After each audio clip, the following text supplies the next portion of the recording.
Hello students, in previous session we have seen rigid flange coupling, which was the first type as per the syllabus. In that we have seen the design procedure. After that we have seen the numerical and their steps, how to solve it. Now we'll move toward the next part of our syllabus is design of flexible bush pin type coupling. As this coupling comes under flexible coupling category, it means that misalignment can be tolerable in case of the working condition. In earlier stage, in rigid flange coupling, we have seen that if the shaft arrangement is not proper, then there might be chances of the breakage. The system might be collapsed. So here, somewhat flexibility is allowed. So that's why flexible bush pin type couplings are used mostly. But there are some pros and cons. Before going to that pros and cons, we'll have to learn how flexible couplings are utilized. So there are the three categories you can see on the screen. When two shafts having some distance, that is lateral misalignment, it can be tolerable. You can see lateral axis is changed and some deflection is there, the misalignment is there with respect to delta. In that case it is valid.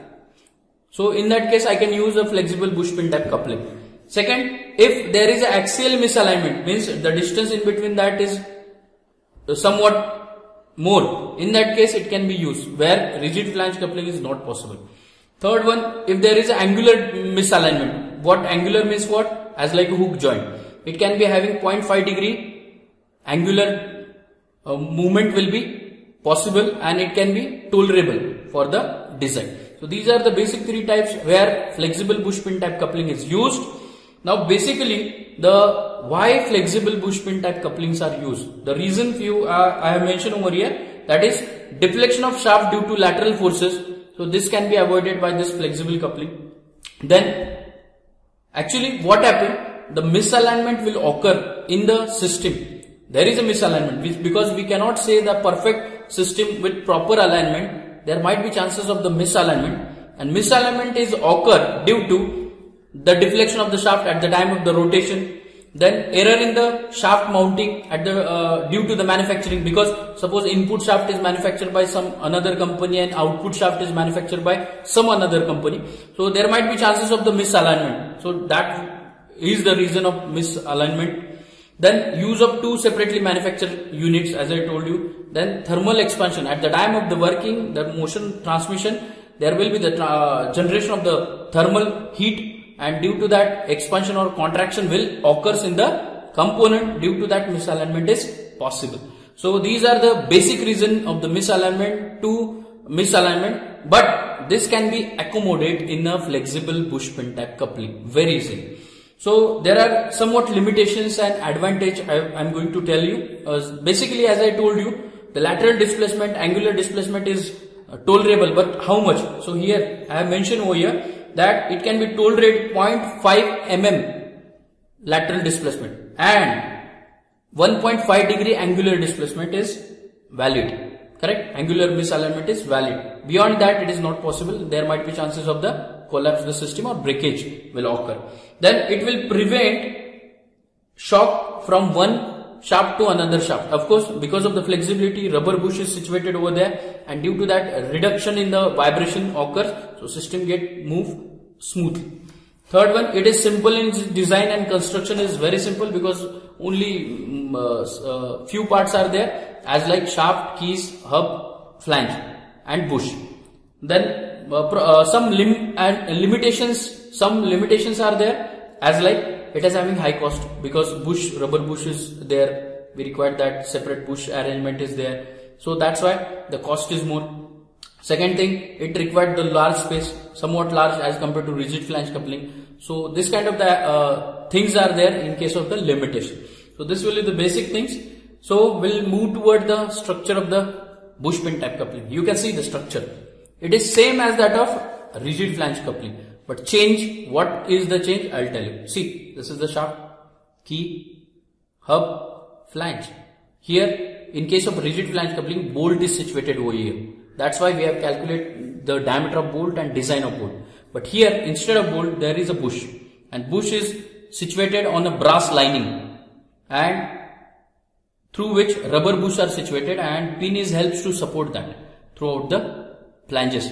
So this left flange supported by or connected through bush by right flange, and this will be the pin which will help to bound these two flanges, and same motion will be transmitted from shaft to key to hub, flange, next flange, hub and output.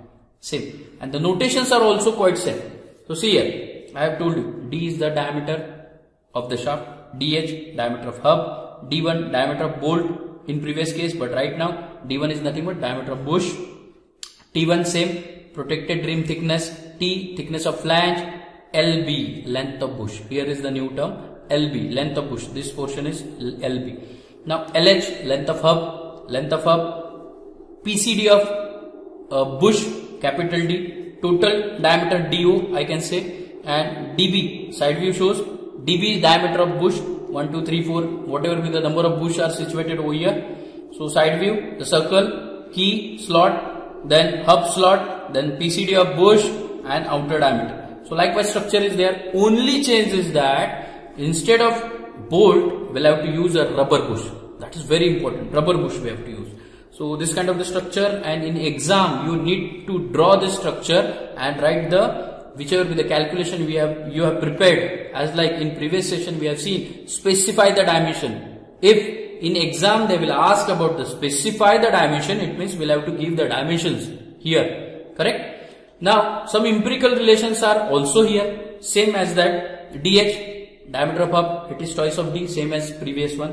LH length of hub 1.5 times, same. So that's why I told you empirical relation automatically you will get after practicing. So capital D PCD 3 times D, earlier it was 3 times, so it is in between 3 to D, 3 to 4. Thickness 0.5, thickness of rim 0.25 times D. Now diameter of pin, here is a new term, because earlier we have calculated the diameter of bolt. Now here diameter of pin, see pin is situated over here. Diameter of pin is considered by the empirical relation 0.5 times D divided by square root of N. N means number of bush, not number of bolt. Here number of bush. So likewise scenario is there for case of a bush pin type coupling. So as I told you, what is coupling, why misalignment will occur, what are its advantage, limitation, and what is its structure, what the notation will have to use, and their empirical relation. So I hope you understood this for flexible bush pin type coupling. Remember, you must know the diagram. For that you have to draw freehand from your side, so that it will help you to know how to design the things in case of flexible bush pin type coupling. Thank you.